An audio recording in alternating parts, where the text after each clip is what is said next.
Olá, sou a professora Irene. E eu sou o professor Fábio Ferraz. Prepare-se para ampliar seus conhecimentos. Vamos Vamos lá? lá? Hoje, falaremos sobre a célula. A célula é a unidade fundamental da vida. A célula é a menor unidade morfofisiológica do indivíduo. Ela é quem dá as características físicas e anatômicas do organismo, relacionada com a morfologia do indivíduo. É ela também, a célula, que dá adaptação e respostas aos estímulos do meio ambiente, relacionada com a fisiologia do indivíduo. Os tipos de células que formam um determinado ser vivo é que vai definir e permitir que ele possa habitar e viver em um determinado ambiente. São os grupos de células deste indivíduo que o farão pertencer ao meio aquático, ou ao meio terrestre, ou ainda ao meio aéreo. Suas células definirão sua nutrição, permitindo a produção do próprio alimento através da fotossíntese ou obrigando-o a se alimentar de outros seres vivos. A descoberta da célula revolucionou nosso entendimento do mundo biológico. Essas pequenas estruturas são tão vitais que todos os seres vivos, desde seres humanos até plantas, são compostos por células. Acredita-se que a célula tenha sido descoberta por volta de 1665 pelo cientista Robert Hooke. Ao observar uma fatia de cortiça em um microscópio primitivo, ele notou a presença de pequenas estruturas em formato de caixa, as quais ele chamou de células. A cortiça é um pedaço da casca das árvores. Essa descoberta foi a base para o desenvolvimento do campo da citologia, o estudo das células. A partir disso, outros cientistas, como Anton van Leeuwenhoek, avançaram na observação de células vivas usando microscópios mais potentes. Ao longo do tempo, com os avanços tecnológicos, como o uso de microscópios eletrônicos, pudemos explorar o mundo microscópico com maior clareza e detalhes. Os estudos sobre células foram fortemente dependentes dos avanços tecnológicos na área dos microscópios. Conforme os microscópios foram aprimorados, desenvolvemos técnicas como a microscopia de fluorescência, que nos permitiu visualizar estruturas celulares específicas marcadas com corantes fluorescentes. Além disso, a tecnologia também contribuiu para o desenvolvimento dos microscópios eletrônicos de transmissão e de varredura, permitindo que analisássemos a estrutura interna das células com detalhes incríveis. Esses avanços tecnológicos são essenciais para a compreensão mais aprofundada das células, de seus processos e de suas organelas. Existem dois principais tipos de células, as células procariontes e as células eucariontes. As células procariontes, presentes em bactérias e cianobactérias, são mais simples e não possuem um núcleo definido. Elas têm uma estrutura celular menos complexa e não apresentam organelas membranosas. As células eucariontes, por outro lado, são encontradas em plantas, animais, fungos e protistas. Elas possuem um núcleo bem definido, onde se encontra o material genético. O material genético principal é também conhecido como DNA. A sigla DNA significa ácido desoxirribonucleico. Em alguns livros, o DNA pode ser representado com a sigla ADN. As células eucariotas, com um núcleo, se subdividem em dois grandes grupos, o primeiro grupo sendo os das células eucariotas vegetais e o segundo grupo sendo os das células eucariotas animais. As células vegetais têm uma parede celular rígida composta por celulose, que confere suporte e proteção à célula. Além disso, elas possuem a organela cloroplastos. Essas organelas são as responsáveis pela fotossíntese.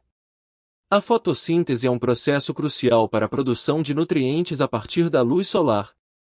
Podemos, de forma simples, relacionar a fotossíntese como sendo o processo de alimentação dos seres fotossintetizantes. As plantas e algas são os maiores exemplos de seres que se alimentam através da fotossíntese. No processo de fotossíntese, a planta pega a luz do sol, ou energia luminosa. O gás carbônico, ou dióxido de carbono, representado pela molécula química CO2.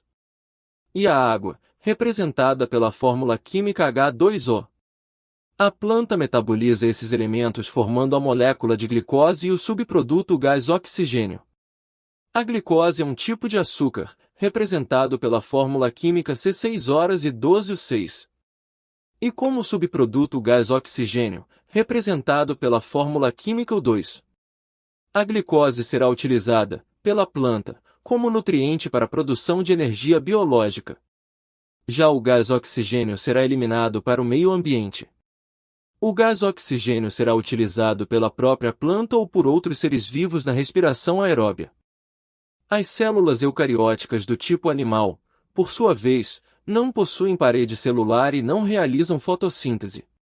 No entanto, possuem organelas especializadas, como lisossomos, que realizam a digestão intracelular de substâncias, e centríolos, envolvidos no processo de divisão celular. As células animais são os tipos celulares que formam o ser humano. Existem seres vivos formando por uma única célula. Neste caso, são denominados de seres unicelulares. Como exemplo de seres unicelulares temos as bactérias, os protozoários e algumas algas. Por outro lado, temos organismos formados por duas ou mais células. Neste caso, esses organismos são chamados de pluricelulares ou multicelulares.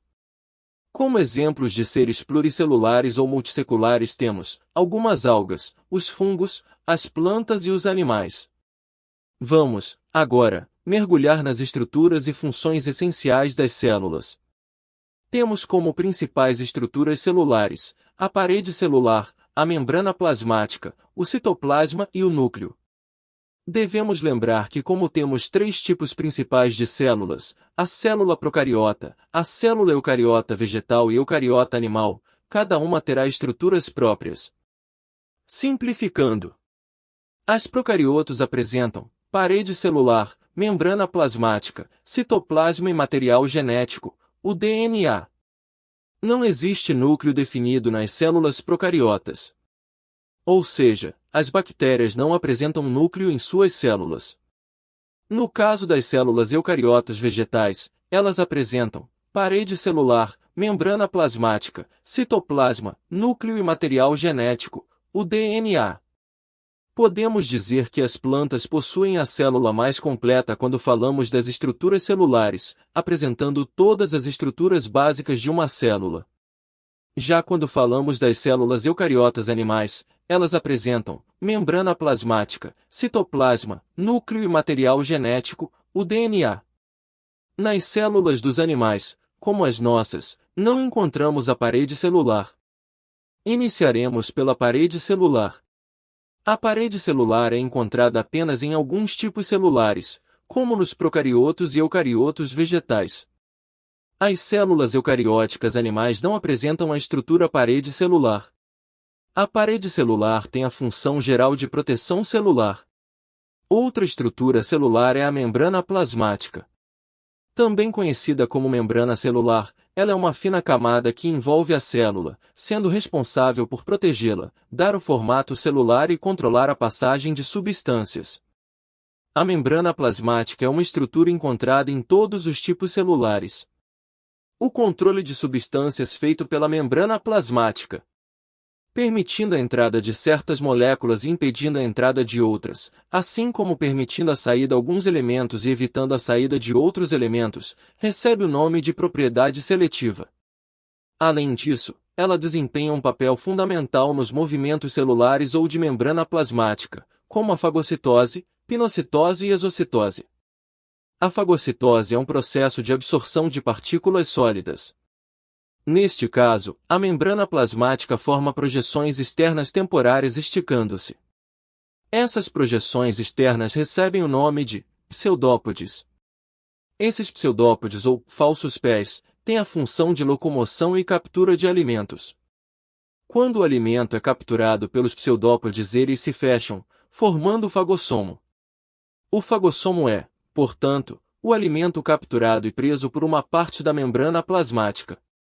Esse fagossomo será digerido e metabolizado no citoplasma por orgânulos especiais, como os lisossomos. A pinocitose é um processo de absorção de partículas líquidas. Neste caso, a membrana plasmática forma projeções internas temporárias dobrando-se. Essas projeções internas recebem o nome de invaginações. Essas invaginações atuam como um receptáculo para a captura e apreensão de líquidos. O líquido desse se deposita no fundo da invaginação. A membrana plasmática fecha-se no topo e forma o pinossomo. O pinossomo é o resultado do líquido capturado e preso por parte da membrana celular. Esse pinossomo será digerido e metabolizado no citoplasma por orgânulos especiais, como os lisossomos. Já a exocitose, ou também chamada de plasmocitose, é o processo de eliminação de substâncias do interior da célula para o meio externo, ou seja, para fora dela. Neste caso, após o fagossomo ou pinossomo terem sido digeridos pela célula, sobram-se restos ou sobras de substâncias. Esses restos ou sobras são conduzidos até a membrana plasmática. Na região da membrana plasmática, ocorre a junção das membranas. A membrana do pinossomo ou fagossomo digerido se funde à membrana plasmática e ocorre a abertura para o meio externo, expulsando as substâncias desnecessárias ou tóxicas da célula. Uma outra estrutura celular é o citoplasma. O citoplasma é uma estrutura encontrada em todas as células. É no citoplasma que ocorre a maior parte do metabolismo celular. Nas células procariotas, aquelas células sem núcleo, o citoplasma preenche toda a parte interna da célula. Já no caso das células eucariotas, aquelas células com núcleo, o citoplasma localiza-se entre a membrana plasmática e o núcleo. O citoplasma é uma região gelatinosa e é nele que estão imersas os orgânulos citoplasmáticos. Os orgânulos citoplasmáticos também são conhecidos como organelas celulares. Existem vários tipos de orgânulos citoplasmáticos, mas vamos destacar apenas alguns. Temos como exemplo, o retículo endoplasmático, o complexo de Golgi, as mitocôndrias e os ribossomos. Cada uma dessas organelas possui funções específicas que contribuem para o metabolismo e a produção de energia da célula. Em resumo, podemos simplificar da seguinte forma. O retículo endoplasmático, que pode ser subdividido em retículo rugoso e em retículo liso, estão relacionados com diversas funções na célula. Dentre elas, podemos citar a produção de lipídios e de proteínas.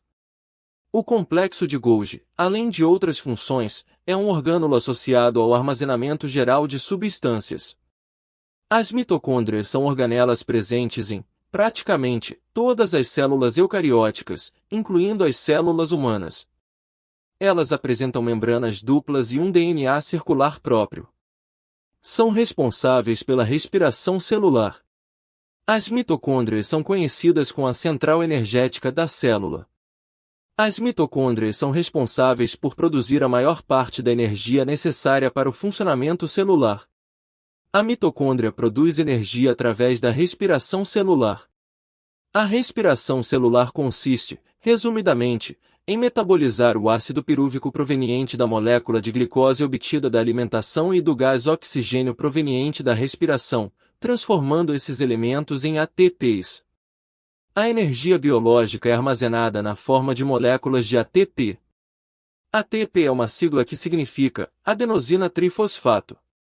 Quando a célula quebra esta molécula de ATP, ocorre a liberação de energia para a manutenção da vida da célula.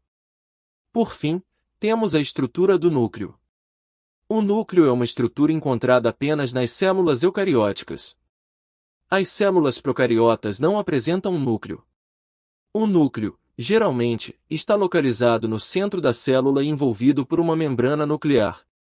Esta membrana nuclear era chamada de carioteca, mas hoje, denominamos de envoltório nuclear.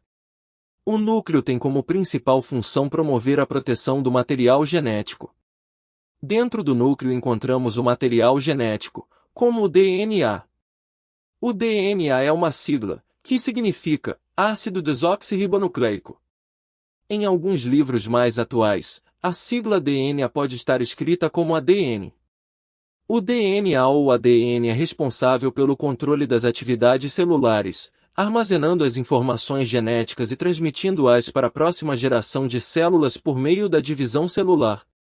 Podemos comparar o DNA como se ele fosse um livro completo do organismo.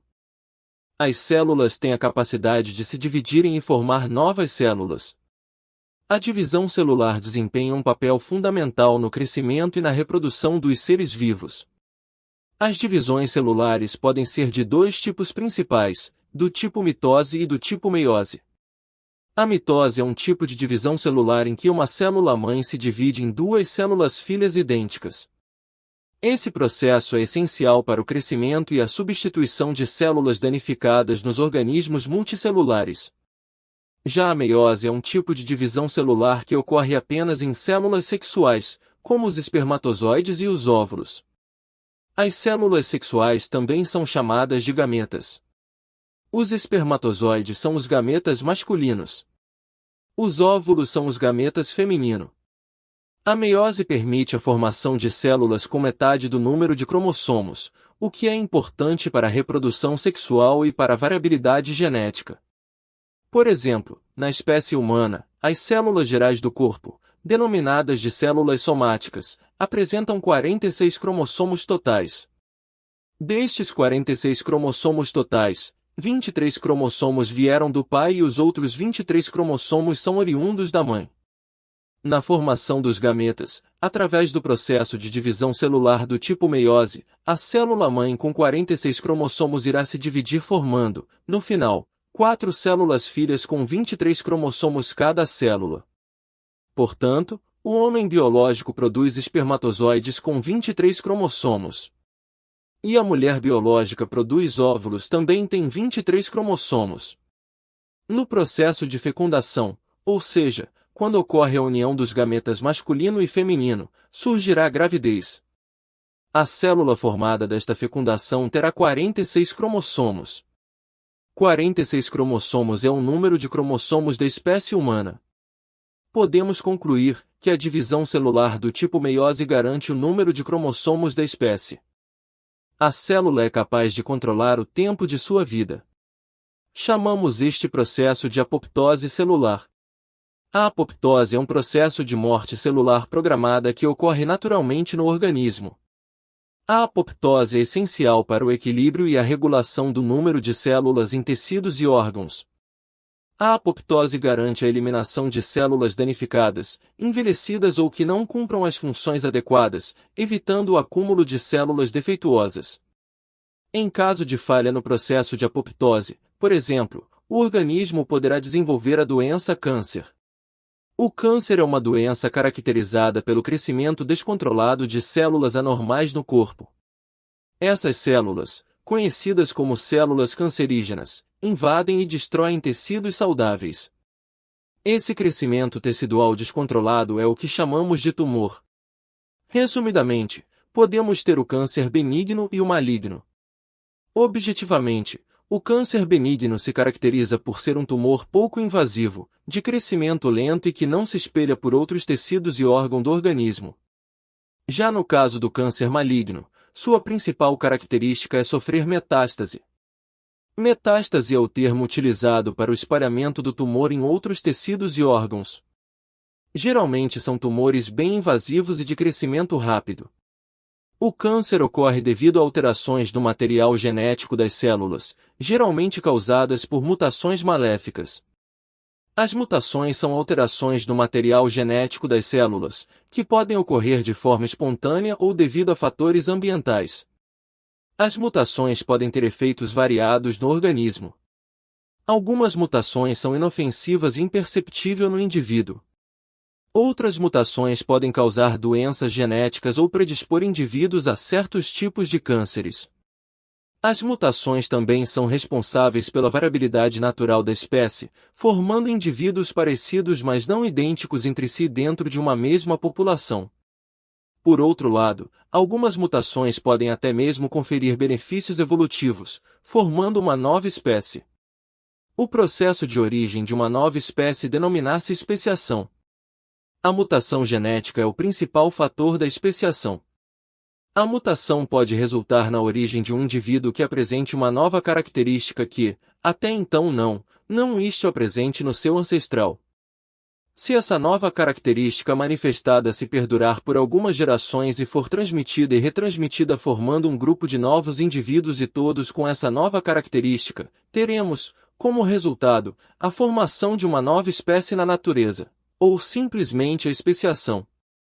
As células são estruturas complexas, dinâmicas e magníficas. Mas temos um organismo que consegue parasitar e causar diversas doenças à célula, os vírus. Os vírus são organismos acelulares, ou seja, não são estruturalmente formados por células. E, por essa razão, alguns autores consideram os vírus como organismos vivos. Mas, por outro lado, temos autores que consideram os vírus como organismos não vivos. Por fim, surge uma questão intrigante: os vírus são seres vivos? Essa questão gera debate entre os cientistas. Para alguns, os vírus são considerados seres vivos por possuírem material genético e capacidade de se replicar. No entanto, outros argumentam que eles não podem ser considerados vivos, uma vez que dependem de células hospedeiras para se reproduzirem. Essa é uma questão fascinante que continua a ser explorada pela ciência. Os vírus, portanto, são seres acelulares, parasitas obrigatórios e em processo de classificação biológica. Através desta animação, esperamos ter proporcionado um olhar detalhado sobre a complexidade e a importância das células em nosso mundo biológico. Fique atento a mais descobertas emocionantes sobre a vida das células no futuro. Torcemos para que vocês tenham aprendido algo novo hoje. Agradecemos o seu interesse. Continue buscando sempre o seu conhecimento. E continue a assistir às nossas aulas. Até mais!